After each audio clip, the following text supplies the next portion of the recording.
오늘 함께 나눌 말씀 다윗의 시죠. 시편 69편 꽤 긴 시이죠. 이 다윗의 시, 오늘 본문에서 다윗은 다음과 같은 고백과 기도로 오늘 기도의 문을 엽니다. 오직 나는 가난하고 슬프오니 하나님이여 주의 구원으로 나를 높이소서. 다윗에게 상당히 어울리지 않는 고백을 하고 있죠. 가난하고 슬픈 자.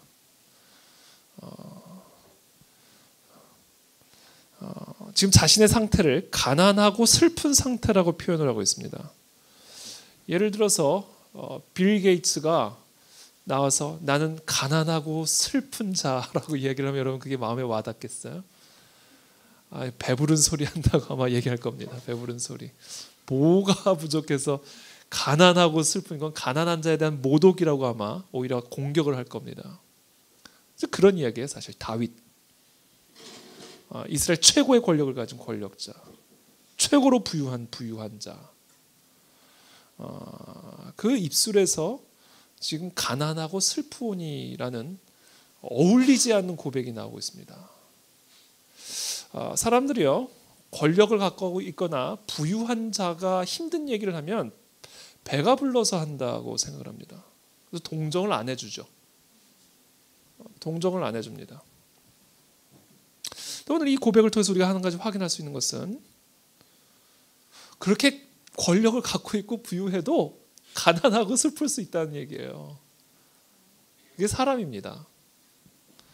우리가 돈이 많아지고 힘을 많이 갖게 되면 전혀 문제가 없을 것 같죠? 아니라는데 오늘 이 본문의 메시지가 있습니다. 그러니까 우리는 그것을 추구하는 삶을 살아가면 안 된다. 그것은 헛되고 헛된 일이다. 왜냐하면 그러한 부와 권력을 가져도 가난하고 슬프니라는 고백이 저 밖에서 정말 길거리에서 잠을 자고 있는 노숙자와 같은 그런 고백이 최고의 궁궐과 권력을 누리는 사람의 입술에서도 똑같이 나올 수 있다. 그러니까 우리는 그것을 추구하는 삶을 사는 것은 그야말로 어리석고 헛된 일이다. 자, 보세요. 지금 다윗이 왜 어째서 가난하고 슬프오니라는 고백이 나오는지 한번 보세요. 29절에는 지금 이 상태만 이야기하지만 이 시편의 시작인 1절부터 한번 보십시오. 시편 69편 1절을 한번 보세요. 지금 이 다윗이 이렇게 가난하고 슬프오니라는 고백을 하는 이유가 나옵니다. 1절부터 하나님이여 나를 구원하소서. 물들이 내 영혼에까지 흘러들어왔나이다. 지금 뭐의 문제예요? 영혼에 물들이 들어온 겁니다. 영혼에. 나는 설 곳이 없는 깊은 수렁에 빠지며 깊은 물에 들어가니 큰 물이 내게 넘치나이다. 아주 설 곳이 없을 만큼 깊은 수렁에 빠져서 물이 차가지고 완전히 그 물에 잠식이 될 만한 그런 상태에서 지금 이런 고백이 나오는 거예요. 가난하고 슬프오니. 그래서 지금 다윗은 자신의 권력을 뺏겨서 가난하다고 얘기하는 게 아닙니다. 슬프다고 얘기하는 게 아니에요. 자신이 갖고 있는 부를 뺏겨서 지금 내가 가난하고 슬프다고 고백하는 게 아니에요. 영혼에 물이 들어온 거예요. 영혼에. 영혼의 문제다. 영의 상태임을 우리가 확인할 수 있죠. 그래서 우리는 최고의 권력과 부를 가진 자라 할지라도 영에 물이 들어오면, 영이 말라버리면 그 호화로운 궁궐 안에서도 가난하고 슬프니라는 고백을 할 수밖에 없다. 이게 사람입니다. 이게 사람.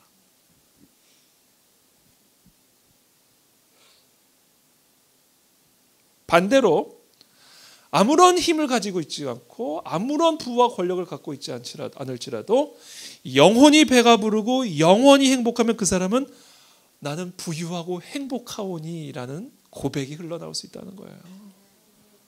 그래서 하나님 예수님이 사람이 떡으로만 살 게 아니라 하나님의 입에서 나오는 말씀으로 살아야 된다는 얘기가 육의 양식이 우리를 배부르게 만드는 것지만 영의 양식이 결국은 우리를 부유하게 만들고 행복하게 만드는 거예요. 이게 행복의 비결입니다. 그래서 여러분 저와 여러분 모두는 항상 기억하게 되기를 축복합니다.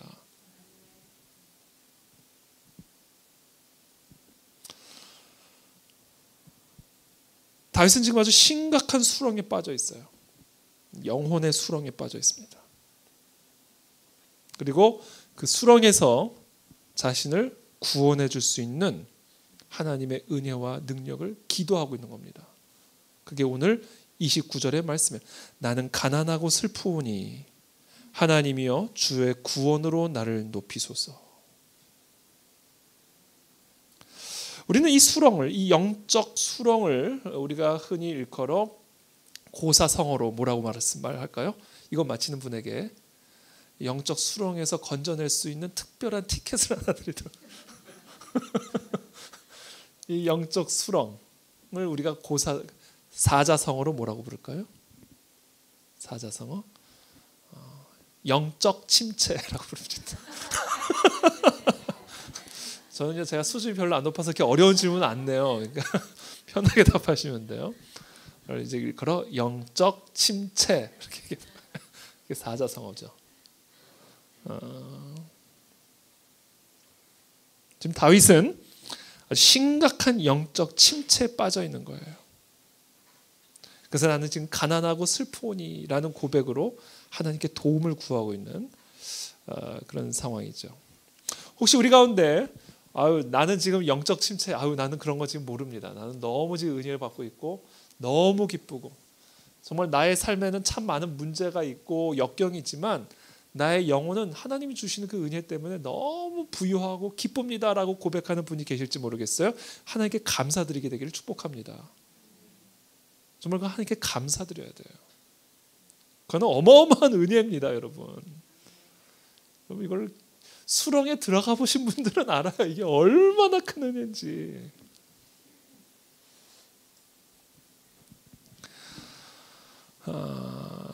그러나 여러분 동시에 반드시 또 기억하셔야 될 것이 우리가 주의하지 않으면 그와 같은 기쁨이 또 시들어 버릴 수가 있는 게 또 사람입니다. 여러분 다윗 골리앗 앞에서 네가 뭔데 지금 하나님의 군대를 모독하냐, 골리앗의 그 말 한마디에 그냥 분노가 치밀어 가지고 그 사울이 너 군복 입고 나가라 안 그러면 죽는다. 다 필요 없습니다. 그리고 자기가 항상 목동으로 목자의 역할을 할 때 들짐승들을 또 쫓아냈던 방식이었던 물맷돌을 가지고 달려들잖아요. 그랬던 다윗이 지금 말도 못하는 영적 침체에 빠져서 나는 가난하고 슬퍼. 그 화려한 궁궐 안에서 이런 고백을 하고 있습니다.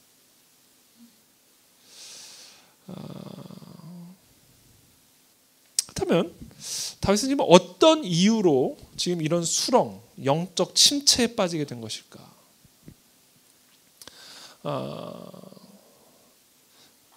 월요일자 말씀 한번 돌아가 보시죠. 시편 69편의 초반 부분인데요. 오늘 본문에서 충분히 나와 있지 않은 부분인데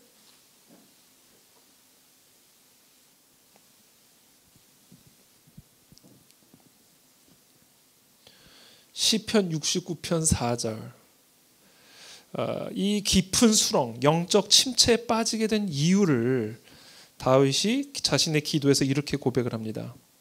시편 69편 4절에 까닭 없이 나를 미워하는 자가 나의 머리털보다 많고 부당하게 나의 원수가 되어 나를 끊으려 하는 자가 강하였으니 내가 빼앗지 아니한 것도 물어주게 되었나이다. 얼마나 억울합니까, 여러분? 아니 아무 이유도 없이 나를 미워해. 당해보신 분들은 알죠? 당해보신 분들은 압니다. 아니 이유 없이 나를 미워해. 그거 어떻게 해요?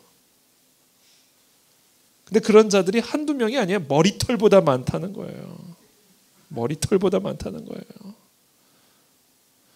그래서 부당하게 나의 원수가 되어 나를 끊으려 하는 자가 강해야 또 게다가 강해 그 사람들이 또. 그래서 결국 그 강한 힘 때문에 내가 빼앗지도 아니한 물건을 물어주게 생긴 거예요. 그러니 영적 침체에 빠지죠. 이런 상황이 되면 영적 침체에 빠질 수 있는 위험이 되는 거예요. 그러니까 여러분들이 그때 딱 경고의 등을 올려야 됩니다. 조심해야겠구나. 6절에 계속해서 이렇게 얘기하죠. 죄송합니다. 17절 화요일절 말씀이죠. 시편 69편 17절에 주의 얼굴을 주의 종에게 숨기지 마소서. 너무 억울하니까 주의 얼굴이 가려진 것처럼 느껴지는 거예요. 그런 영적 침체가 다가온 거죠. 다윗에게. 내가 환난 중에 있사오니 속히 내게 응답하소서. 환난이죠. 환난.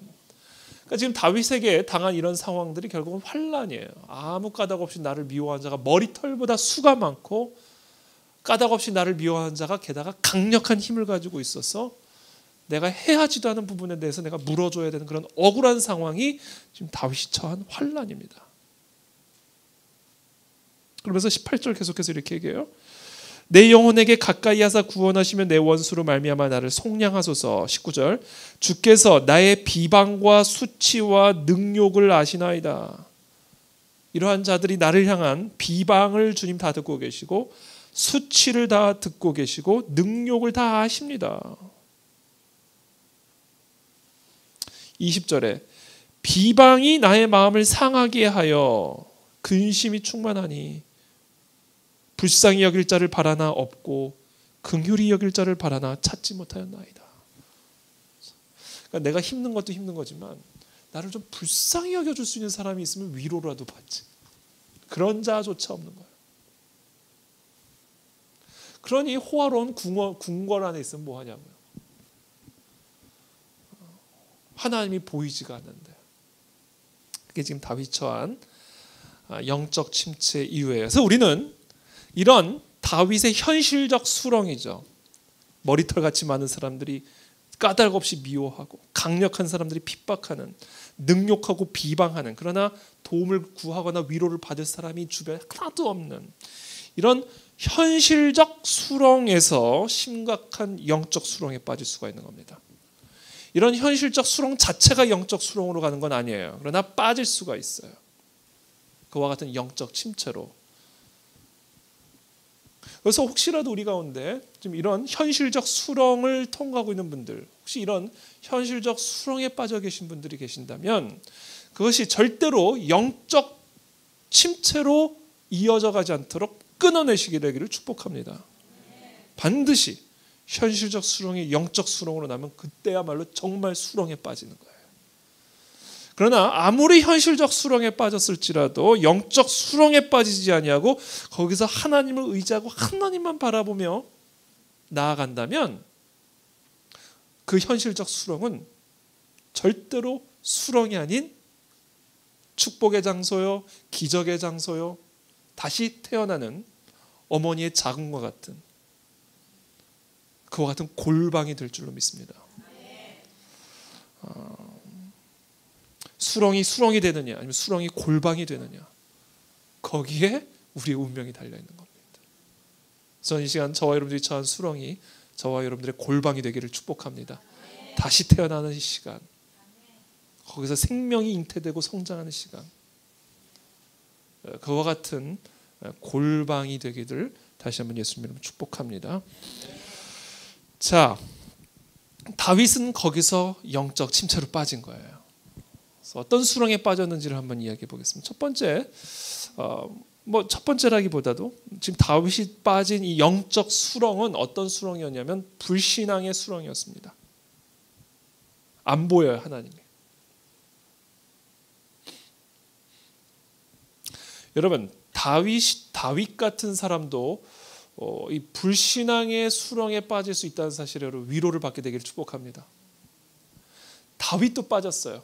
다윗도. 여러분 기억하세요. 제가 지금 여기서 여러분들에게 설교를 하고 있지만 저도 불신앙의 수렁에 빠질 수가 있습니다. 사실은 자주 빠졌다 올라왔다 빠졌다 올라왔다 빠졌다 올라왔다 빠졌다 올라왔다. 누구나 다 그래요. 저만 그런 게 아니에요. 저를 지금 제가 변명하는 게 아니라 다윗도 그렇잖아요. 그러니까 그렇게 여러분들 성도들 앞에서 정말 진리를 가르쳐주고 강력한 영적 리더십을 발휘하는 하나님이 세운 하나님의 사람들도 아주 깊은 아주 지독한 의심을 갖게 되는 경우들이 있어요. 제가 지난주 주일날 말씀드렸죠. 마귀의 불화살 가운데 가장 대표적인 불화살이 의심의 불화살. 이게 한번 딱 머리에 박혀버리면요, 그 영적 수렁에서 빠져나올 수가 없습니다.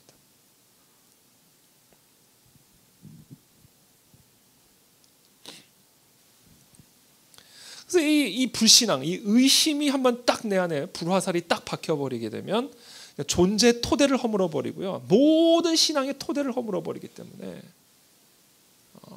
이게 보통 문제가 아니죠. 그래서 사도 바울이 에베소서에서 구원의 투구, 믿음의 방패, 아주 강력한 전신 갑주가 바로 이 믿음과 이 신앙이라는 이것 안에 필요하다라는 말씀을 주고 있는 거죠. 그래서 여러분, 이 하나님의 사람들 또 하나님의 성도들 가운데서도 아무리 뛰어난 믿음을 가지고 있는 자라 할지라도 불신앙의 수렁에 빠지는 것들을 경험하게 됩니다. 그래서 아까도 제가 잠깐 우스갯처럼 얘기했지만 제 마음 안에서 드는 이런 어떤 불신앙, 때로는 이 불신들을 다 고백을 하면 여러분 아마 시험에 들 수도 있어요. 그만큼 마귀는 끊임없이 우리에게 이 불신앙, 왜 그거 하나 허물어버리면 다 끝나버리니까. 대표적인 사람이 마틴 루터였습니다. 마틴 루터. 이 사람은요, 어마어마하게 강한 믿음을 가진 사람이죠. 뿐만 아니라 오직 믿음으로라는 이 기독교 개혁주의의 아주 대표적인 표어를 스스로 표방한 종교개혁의 창시자이자 핵심 리더였죠. 근데 동시에 그 사람은 그렇게 믿음이 없는 사람이기도 했다는 사실을 아십니까? 이 마틴 루터는 이래요. 보름스 딱 1517년에 그 비텐베르크 성당에 95개조 반박문 붙이잖아요. 그리고 교황청에서 파문장이 왔어요. 성직을 박탈하는. 이건요, 어마어마한 일입니다. 어마어마한 일이에요. 이건 사형 선고예요. 근데 그 파문장을 어떻게 해요? 성당 앞에서 불태워 버립니다. 보통 강심장이 아니죠. 저 같으면 이거 어떻게 해요? 이거 어떻게 3일 금식해야 되나 봐 막 이랬을 텐데 고민도 안 해. 불태워 버려요. 그 앞에서. 왜 이렇게 비웃으세요? 그리고 나서 보름스 회의에 출석을 하라고 하죠. 보름스 회의. 거기서 이제 재판이 이루어지는 거예요. 사형을 당할 수 있습니다. 사형. 남의 말을 여러분 너무 쉽게 생각하는데 여러분이 사형에 처한 위기에 서 있다고 하면 생각해 보세요. 보름스 회의에 오라고 그러는 거예요. 그 사람이 모든 사람들이 말렸습니다. 가지 말라고. 가면 죽는다고. 무조건 죽는다고. 아마 거기 도착하기 전에도 살해당할 수 있으니까 가지 말라고. 그래서 그것을 다 뿌리치고 가죠. 그 보름스에 도착하면서 말에서 내리면서 이 사람이 한 말이 있습니다. 뭔지 아세요? 하나님, 내가 하나님 앞에 여기 섰나이다. 그러면서 그 보름스 회의장으로 들어가죠. 내 가슴은 하나님의 진리에 속박되어 있습니다. 누구도 이 진리를 나로부터 강탈시킬 수 없습니다. 그러면서 그 안에 들어가요. 당당하게 교황청과 맞서 일대다로 머리털같이만은 아무 까닭 없이 비방하고 아무 까닭 없이 능욕하고 아무 까닭 없이 공격하는 이 수많은 교황 권력, 중세 교회 권력을 상대로 일대다로 일대 머리털로 싸우는 거잖아요. 그게 마틴 루터입니다. 그 사람이 그 보름스 회의에 서게 된 이유가 뭐예요? 오직 믿음으로 구원을 받는다는 거예요. 오직 믿음으로. 그렇게 강력한 믿음의 사람이었던 마틴 루터가 반면에 자신이 정말 의롭게 되었고 믿음으로 구원을 받았는지에 대해서는 계속해서 고민했어요. 그럼 별개의 문제인 거예요. 내가 과연 정말 구원을 받은 사람인가? 정말 내가 믿음으로 내가 의롭게 된 사람인가에 대해서 많은 시간 동안 고뇌하고 번뇌하고 그 의심과 불신과 싸워야만 했던 이 마틴 루터의 연약한 믿음이 또 한편에 있었다는 것이죠. 이처럼 다윗뿐 아니라 마틴 루터뿐 아니라 우리 모든 사람들 안에는 우리 안에 이와 같은 불신앙의 수렁에, 특별히 이런 어려운 현실적 수렁을 만나게 되면 경험하게 되는 것을 우리가 알 수가 있죠. 근데 이런 불신앙의 배후에는 영적 실체가 있죠. 그게 누구예요? 사단입니다. 지난주 주일날 말씀드린 것처럼 의심의 불화살을 끊임없이 우리의 마음과 가슴과 우리의 머리에 쏘아붙이는 이 사단의 시험이 사실 이와 같은 불신앙의 깊은 수렁으로 우리를 끌어내리는 거예요. 그래서 사실 마틴 루터는 자신의 불신과 싸우기 이전에 그 불신을 조장하는 마귀와의 치열한 영적 전쟁 가운데 있었던 겁니다.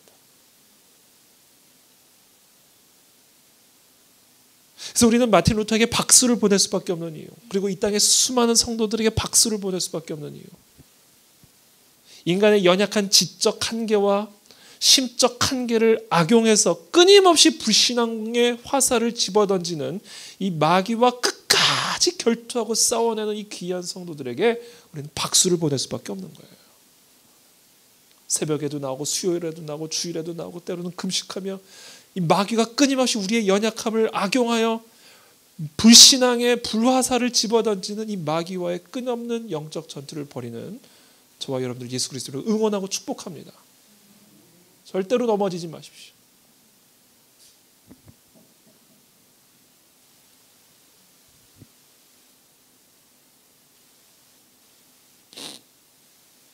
하나님이 세우신 가장 위대한 하나님의 사람의 귀와 영혼 속에 사단이 어떤 악한 생각을 집어넣을지는 아무도 몰라요. 여러분.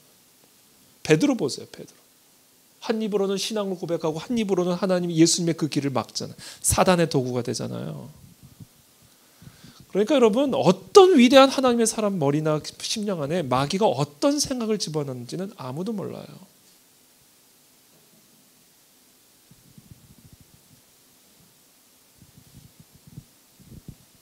그래서 사도 바울이 에베소서에서 수많은 영적 복들을 나열하다가 끝으로 반드시 전신갑주를 입고 영적 전쟁을 펼치지 않으면 못 누린다.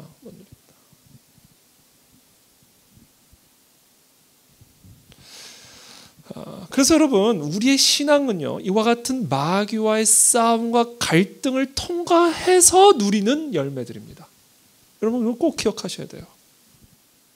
그냥 가만히 앉아서 이것을 누리는 게 아니에요. 그냥 교회 와서 가만히 앉아 있는다고 열매를 맺는 게, 끊임없이 우리 안에 불화살을 집어던지는 이 마귀와의 끝없는 결전과 전투와 전쟁, 이와 같은 전투가 우리의 삶 속에서 이루어지지 않는다면 우리는 끊임없이 가난하고 슬프오니 라는 하소연과 한탄을 할 수밖에 없는 존재다. 그래서 저는 저와 여러분들이 정말 전쟁하는 믿음을 갖게 되기를 축복합니다. 이것을 포기하는 순간 우리는 수렁에 빠지는 거예요. 호화스러운 궁궐에 있든 아니면 저 초가 삼관에 있든 상관이 없어요. 이 싸움을 우리가 해야 된다. 사실은 이 마틴 루터, 다윗, 이와 같은 위대한 하나님의 사람들이 빛내고 있는 이와 같은 믿음의 빛들은 이와 같은 마귀와의 싸움을 통해서 만들어진 빛들입니다. 여러분, 뭐 철공 이렇게 하는 거 보세요. 빛을 내려고 하면 어떻게 해요? 깎아야 되잖아요. 원석을 하면 돌을 끊임없이 깎아서 빛나는 다이아몬드를 만들어내는 거 아니에요. 그러니까 이와 같은 위대한 믿음의 사람들에서 나오는 이 빛은 그냥 타고난 믿음이 좋아서 그런 게 평생을 싸운 거예요. 평생을 이 마귀와 싸운 겁니다. 마귀가 불어넣는 불신앙과 싸운 거예요. 마귀가 불어넣는 유혹과 싸운 거예요. 평생을. 그 싸움을 통해서 연단된 빛들이에요. 싸우지 않고 그 빛만 가져가려고 그러면 안 돼요. 그래서 그것을 싸우려면 우리는 모여야 된다. 그런 거예요. 모여야 된다. 수요일에도 모여야 되고 새벽에도 모여야 되고, 완전 주일 예배는 그냥 완전히 그냥 우리가 중무장을 하는 시간인 거예요. 이게 우리의 삶에서 패턴이 되지 않으면, 루틴이 되어버리지 않으면 우리는 절대로 그 빛을 소유할 수 없습니다.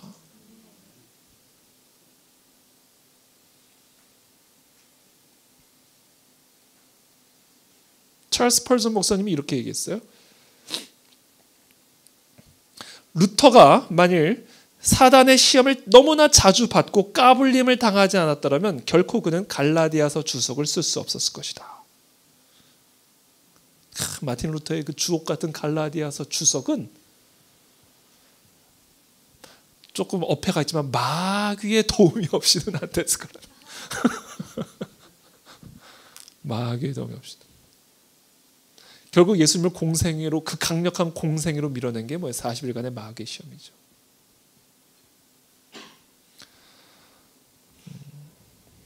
그래서 마틴 루터가 그렇게 얘기했어요. 시험과 역경은 내 서재에 있는 두 권의 최고의 책이다. 그 서재에서 치열한 마귀와의 영적 전쟁을 통해서 그런 빛과 같이 빛나는 진리의 말씀들이 나오고 선포되어지는 겁니다. 저도 뭐 마틴 루터에 비할 수는 없지만 제 서재는요, 영적 전쟁터예요. 그래서 제 아내한테도 얘기합니다. 여기 너무 지저분하다고 너무 뭐라 그러지 마라. 여기는 전쟁터다. 내 서재는 전쟁터다. 깔끔한 사무실을 기대하지 마라. 이건 전쟁터니까. 전쟁이야, 전쟁.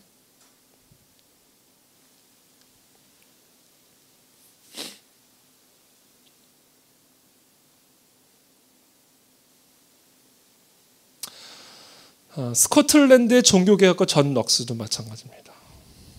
이 사람은요, 얼마나 강한 심장을 가진 사람이었냐면 온 세상 사람들이 당신을 반대합니다. 이렇게 하니까 이 사람이 뭐라고 얘기했는지 아세요? 그럼 나는 온 세상 사람들을 반대합니다. 이렇게. 멋있지 않아요? 이 존 넉스의 비문에 이렇게 쓰여 있어요. 무덤에 이렇게 쓰여 있습니다. 여기에 흙으로 만들어진 얼굴을 결코 두려워하지 않은 그 사람이 누워 있습니다. 아무리 무서운 인상을 가지고 나한테 덤벼들어도 흙으로 만든 얼굴. 그게 이 존 넉스가 자신을 대적하는 온 세상 사람들의 얼굴을 바라보는 방식이었습니다. 흙으로 만들어진 얼굴을 전혀 두려워하지 않았다. 자, 그랬던 이 믿음의 사람 존 넉스가 사망하기 전 몇 시간 동안 무시무시한 시험을 겪어야만 했었다고 합니다. 그것은 바로 자기 의의 시험. 마틴 루터하고는 정반대로 존 넉스는 너무나 올바르고 너무나 정직한 삶을 산 거예요. 그 누구도 그의 동기를 비난하거나 그의 믿음을 부인할 수가 없었어요. 마귀는 그걸 또 이용을 합니다. 그래, 너는 네 의로 천국에 갈 수 있다. 그리스도의 의가 필요 없다는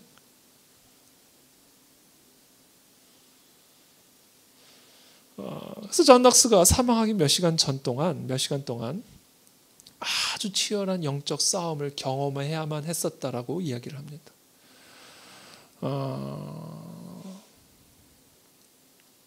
오늘날 그 어떤 그리스도인들도 이 존 넉스나 루터의 믿음을 의심하거나 부인할 사람, 특별히 다윗의 믿음을 부정할 사람은 없겠죠. 그렇지만 우리가 기억할 것, 또 우리가 확인할 수 있는 것, 그들도 나를 수렁에서 건지소서라고 기도할 수밖에 없었던 사람들이었다.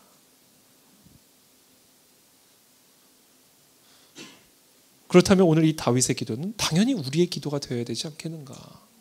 평생. 그리고 그것을 이상하게 생각할 필요도 없는 것이다. 왜? 마귀는 끝까지 두루 삼킬 자를 찾아 헤매는 광명의 천사로 가장한 자이기 때문에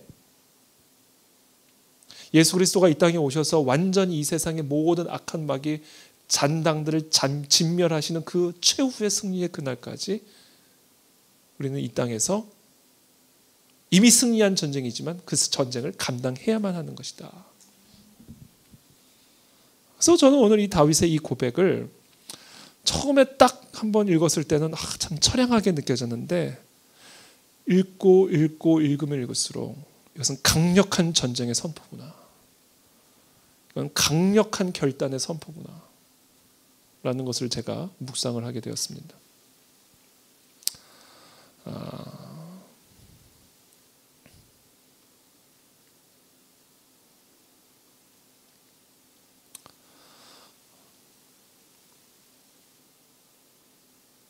이것이 하나님께서 종종 우리들에게 수렁을 허락하시는 이유입니다. 역설적으로 우리로 하여금 더 강력한 기도, 더 강력한 하나님의 능력 앞으로 나가게 하기 위한 하나님의 또 지혜이기도 하다라는 것이죠. 자, 넘어가겠습니다. 그럼 30절부터 이렇게 쭉 고백을 합니다. 내가 노래로 하나님의 이름을 찬송하며 감사함으로 하나님을 위대하시다 하리니. 자, 그런 수렁 속에서 다윗의 이 강력한 믿음의 고백, 악한 마귀와의 강력한 영적 전쟁을 선포하고 있는 이와 같은 다윗의 몸부림, 그 몸부림을 우리가 느낄 수 있죠. 내가 노래로 하나님의 이름을 찬송하며, 절대로 노래할 수 없는 그 상황에 하나님의 이름을, 하나님의 하나님 되심을 노래에 담아 찬송하는 겁니다. 영어 성경에 보면 이게 참 좀 더 명확해. I will praise God's name in song. 하나님의 이름. 여러분, 이름이 뭐예요? 이름은 그 사람이죠. 하나님의 하나님 되심입니다. 그냥 하나님이 뭘 해줘서가 아니에요. 그냥 하나님의 하나님 되심을 찬송을 하는데, 높여드리는데, 그걸 어디에 담아요? In song, 노래에 담아.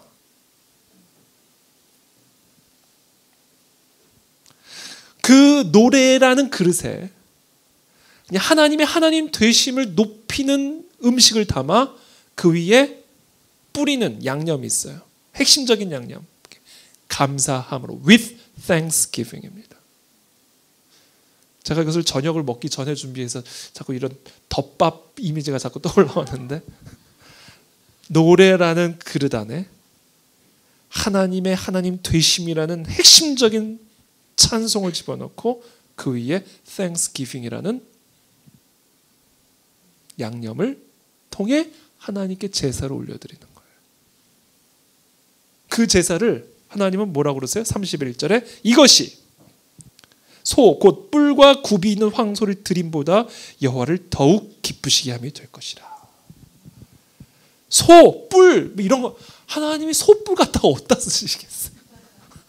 아니 굽이 있는 황소를 갖다가 뭐 어디다 쓰시겠어요? 하나님이 그런 거 아무것도 필요 없다.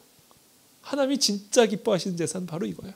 어떤 상황에 있든지 어떤 수렁에 있든지 하나님의 하나님 되심을, 하나님 뭘 줘서가 아니라, 하나님 뭘 해줘서가 아니라 그냥 하나님의 이름, 하나님의 하나님 되심을 노래라는 그릇에 담아 with thanksgiving으로 올려드릴 때 그것이 하나님을 기쁘게 드리는 제사다. 저는 그와 같은 제사가 오늘 이 밤에 우리 가운데 일어나게 되기를 축복합니다.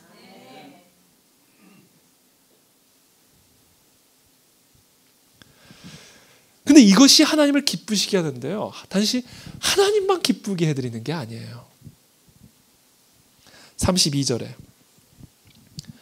곤고한 자가 이를 보고 기뻐하나니 하나님을 찾는 너희들아 너희 마음을 소생하게 할지어다.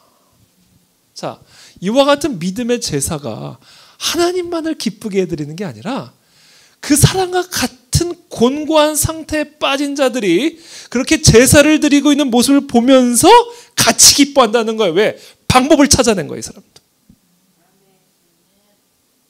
우리가 그와 같은 예배와 제사를 드리는 모습을 보고 그런 수렁 통해서, 그런 기가 막힌 수렁 속에서 하나님의 하나님 되심을 노래에 담아 with thanksgiving으로 올려드린 이 제사를 보고, 이야 저거구나, 이것을 보게 된다는 거예요. 그것을 보고 같이 기뻐하게 된다. 여러분 기억하십시오. 세상 사람들은 저와 여러분들이 수렁에 빠졌을 때 반응을 지켜보고 있습니다.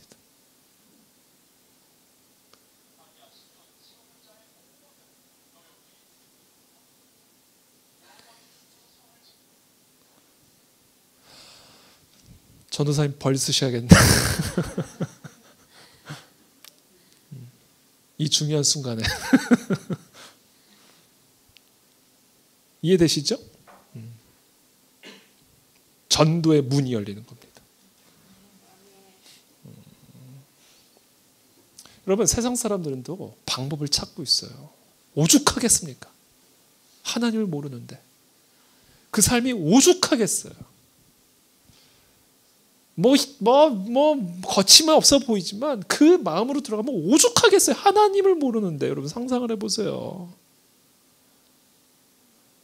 그러니까 사실 그 사람들이 겉으로 보기에는 어떻게 보일지 모르지만 말은 어떻게 할지 모르지만 그들 심령 중심에는요 말할 수 없는 곤고함이 있습니다. 해답을 찾고 있다고요. 그 사람들도. 그 해답을 어디서 발견하겠냐고요. 수렁에 빠져있는 저와 여러분들이 그와 같이 하나님을 예배하는 그 모습에서 저거구나. 그 심령 깊은 곳에서 누구에게 말도 못했던 그 곤고함이 그와 같은 모습을 보면서 팍 터져버리는 거야. 저게 살 길이구나. 나도 저렇게 해야지만 나도 살 수 있는 거구나.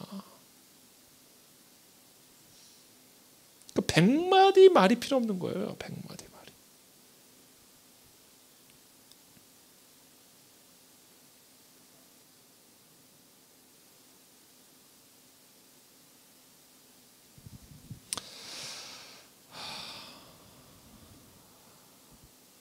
여호와는 궁핍한 자의 소리를 들으시며 자기로 말미암아 갇힌 자를 멸시하지 아니하시나니 천지가 그를 찬송할 것이요 바다와 그 중에 모든 생물도 그리할지로다.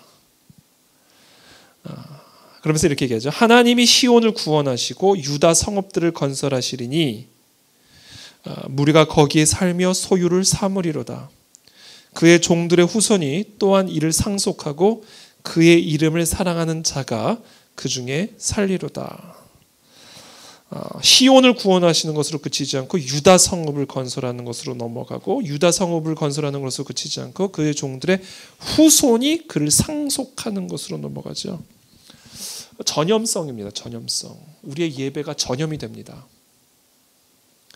우리가 골방에서 하나님을 예배하는 모습을 보면서 우리의 사무실에서 하나님을 진심으로 경외하며 하나님을 이와 같은 모습으로 제사 드리는 그런 모습들을 보면서 말할 수 없는 곤고함과 말할 수 없는 수렁에 빠져있는 저 불신자들과 저 세상 사람들이 길을 찾고 희망을 찾고 방법을 찾게 될 뿐 아니라 그것을 통해 어마어마한 영향력이 전염이 됩니다. 그래서 시온을 구원하는 것으로 그치지 않고 유다 온 성읍을 건설하는 것으로 넘어가게 되고 유다 온 성읍을 건설하는 것에서 그치지 않고 우리의 종들의 후손으로까지 그 믿음의 유산, 예배의 유산들이 계속해서 전염이 되고 확장이 되어져 간다. 어디서부터 시작이 된다? 우리의 골방에서의 예배에서부터 시작이 된다. 저는 그와 같은 진정한 예배가 우리 가운데 회복되기를 축복합니다. 그것이 바로 우리의 현실적 수렁에서 발생하는 기적이에요.